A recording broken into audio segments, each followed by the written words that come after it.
Welcome to the Holy Land and this biblical site of Sodom and Gomorrah. Gomorrah is more located at the base of Masada. Sodom is a little bit farther south, as we'll show you these. About 25, 30 kilometers north of the Dead Sea, they go out horizontally, almost like this, sideways, and open up into a large valley, and then they come around and close, as you can see right here. What if one of the Bible's most terrifying stories turned out to be true?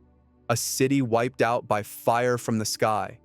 A land still filled with ash, sulfur, and ruins that match the ancient warnings.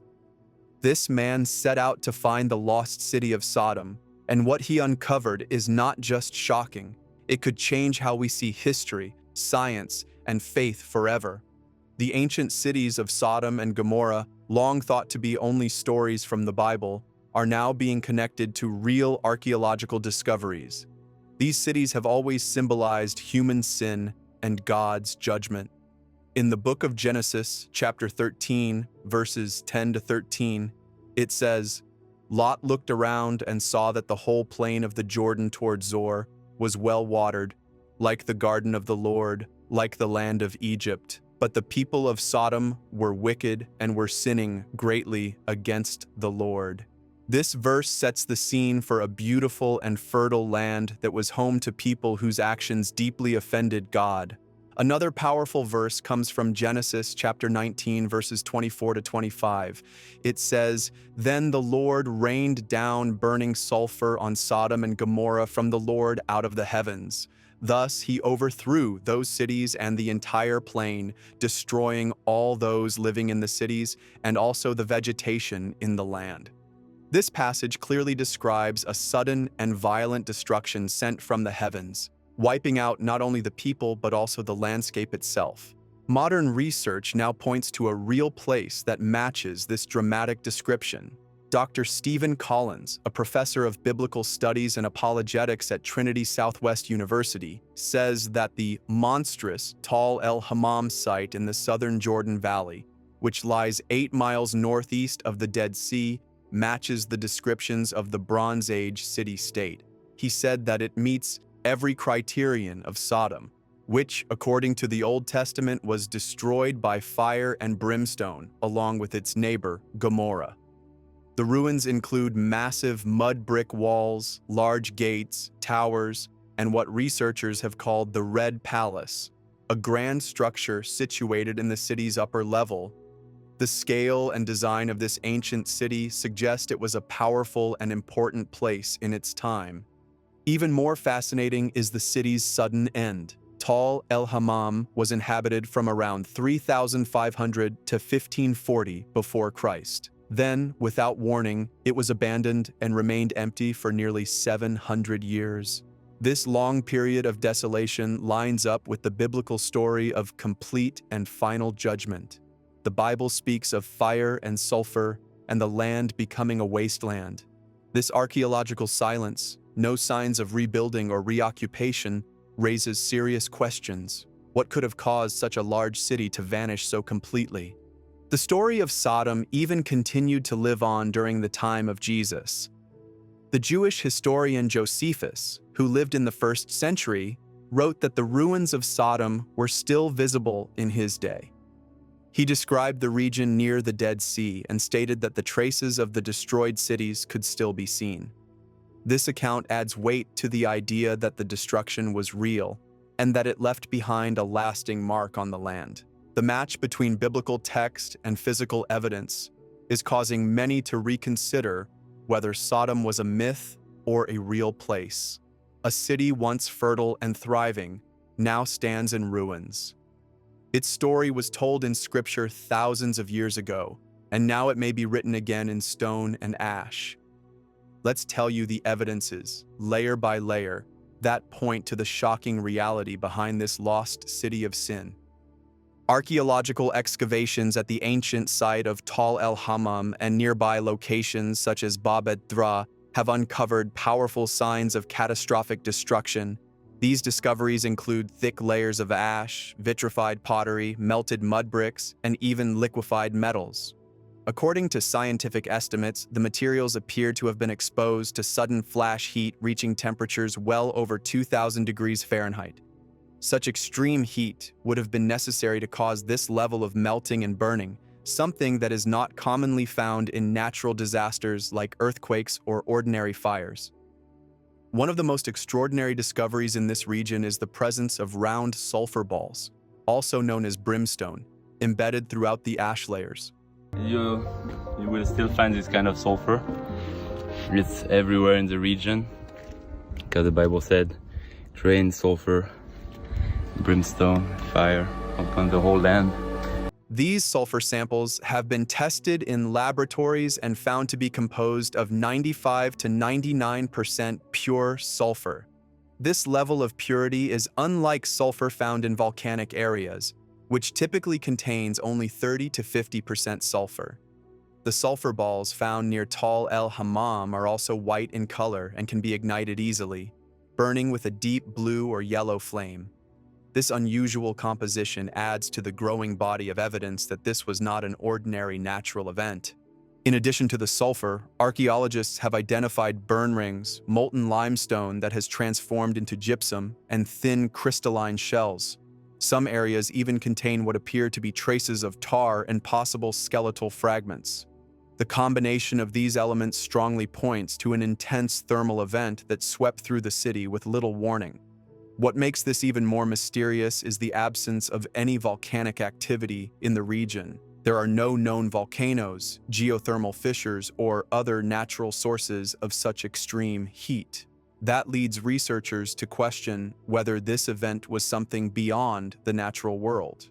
This evidence echoes the biblical account found in the book of Genesis.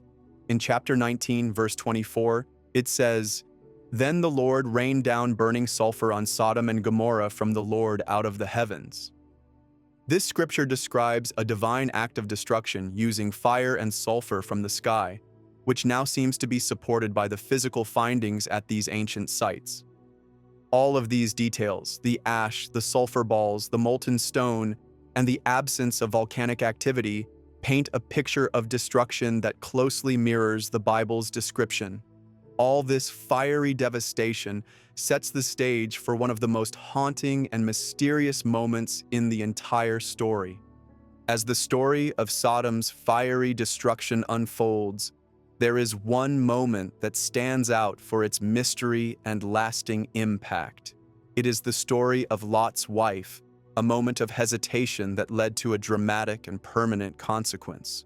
The Bible captures this striking event in the book of Genesis, chapter 19, verse 26. It says, "But Lot's wife looked back and she became a pillar of salt." With just one sentence, Scripture delivers one of the most iconic warnings in all of biblical history. Today, in the land near ancient Sodom, there stands a mountain that adds weight to this story. Mount Sodom, located on the southwestern shore of the Dead Sea in Israel, is a geological formation composed of approximately 80% salt. The place where Lot's wife changed into a pillar of salt. Let me show you guys.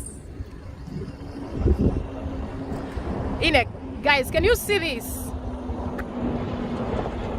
It rises about 220 meters above the Dead Sea, although it is still nearly 190 meters below sea level. This unique mountain continues to rise gradually due to geological activity, and its salt-rich surface is shaped daily by erosion and weather. Near the base of this mountain stands a lone salt pillar that has captured the attention of visitors and scholars alike. Local tradition identifies this pillar with the biblical figure of Lot's wife.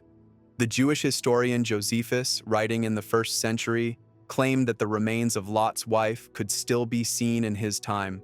Early Christian writers also referred to the pillar, giving further support to the idea that this was a known and accepted landmark in the ancient world. Whether or not this formation is the exact pillar mentioned in the Bible, its existence continues to raise powerful questions. Beneath Mount Sodom lies the el-Hammam cave, which is currently recognized as the world's longest natural salt cave. The cave stretches for more than 10 kilometers and is filled with tunnels, chimneys, and hollow chambers formed by centuries of water dissolving the salt. These natural features add to the mystery and visual drama of the region. With its jagged ridges and sharp towers of salt, the entire area feels like a landscape frozen in time. Many have dismissed the story of Lot's wife as folklore or a metaphor, but this real-world location offers a striking parallel to the biblical event. The salt formations are not just scientific wonders, they may also be visual echoes of a choice made in a moment of weakness. Her story stands as a solemn reminder of the consequences of turning back. After Lot's wife turned into a pillar of salt, the destruction of the cities continued. Fire rained down from the sky, consuming Sodom in an instant. Now, let's see what evidence we have to describe the moment when Sodom died in fire from above. According to the Bible, fire rained down from the heavens and consumed everything in its path. The book of Genesis, chapter 19, verse 25 describes, "Thus he overthrew those cities and the entire plain, destroying all those living in the cities and also the vegetation in the land." This description paints a vivid image of devastation that matches findings at a real-world archaeological site. El-Hammam has gained attention as a possible location for ancient Sodom. Archaeologists working there have uncovered signs of sudden, extreme destruction. Artifacts found at the site include melted mud bricks, scorched pottery, and liquefied metals. These materials appear to have been exposed to temperatures far higher than typical fires. The destruction is not gradual. It appears instantaneous and violent, matching the tone of the biblical account.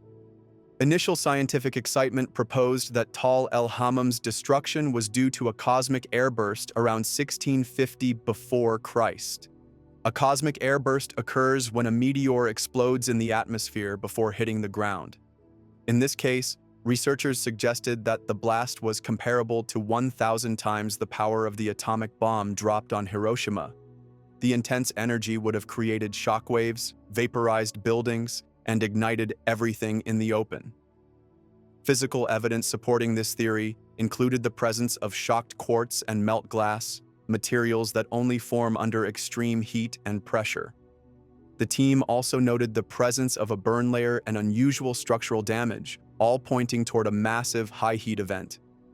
The theory, published in a respected journal, sparked international attention.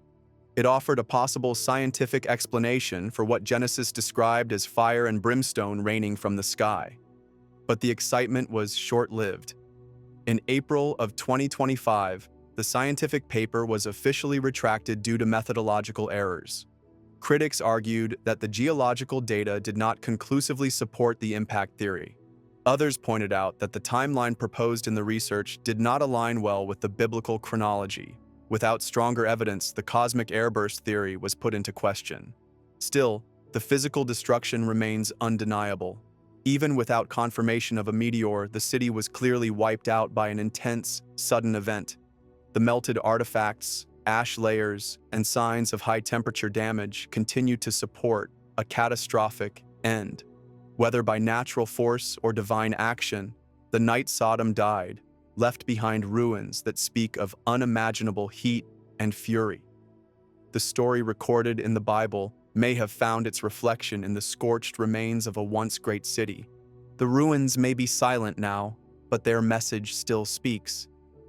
Was the destruction of Sodom just a moment in history, or was it a warning meant for all time?